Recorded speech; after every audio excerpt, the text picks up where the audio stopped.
Devadula project ఎన్నో ఏళ్ల నుంచి పురోగతిలో ఉంది, ప్రోగ్రెస్లో ఉంది. 10 ఏళ్ళు అధికారంలో ఉన్నా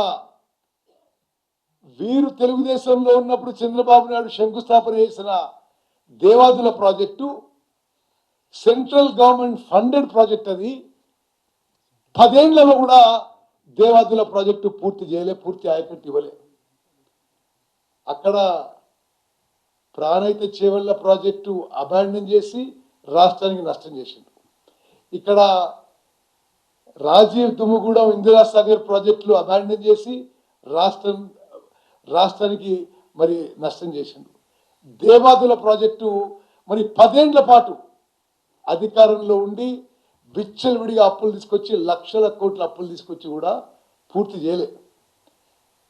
మరి ఈరోజు ఆయన పూర్తిగా ఫోకస్ చేసి మాట్లాడిన పాలమూరు జిల్లా గురించి మాట్లాడదాం. అప్పటికే పెండింగ్లో ఉన్న ఆయనే అన్నాడు, పెండింగ్లో ఉన్న ప్రాజెక్టులు కల్వకుర్తి, నెట్టెంపాడు, భీమా, కోయిల్ సాగర్ ఎందుకు పూర్తి చేయలేదో కేసీఆర్ గారు సమాధానం చెప్పాలి మహబూబ్నగర్ ప్రజలకు అని చెప్పి అడుగుతున్నా. అదేవిధంగా ఎస్ఎల్బిసి ఎందుకు పూర్తి చేయలేదో మరి నల్గొండ ప్రజలు అడుగుతున్నారు. డిండి ప్రాజెక్ట్ ఎందుకు పూర్తి చేయలేదో నల్గొండ ప్రజలు అడుగుతారు. మీరు శంకుస్థాపన చేసి ఎక్కడెక్కడ నాగార్జున సాగర్లో, మిర్యాలగూడలో, దేవరకొండలో, హుజూర్ నగర్లో మీరు మరి పెద్ద ఎత్తున ఎలక్షన్స్కి 2 ఏళ్ల ముందు శంకుస్థాపన చేసి 1.5 years లో పూర్తి చేస్తా అన్న లిఫ్ట్ ఇరిగేషన్ స్కీమ్స్ ఒక్కటన్నా పూర్తి చేసిండ్రా? ఒక్కటి కూడా పూర్తి చేయలేదు.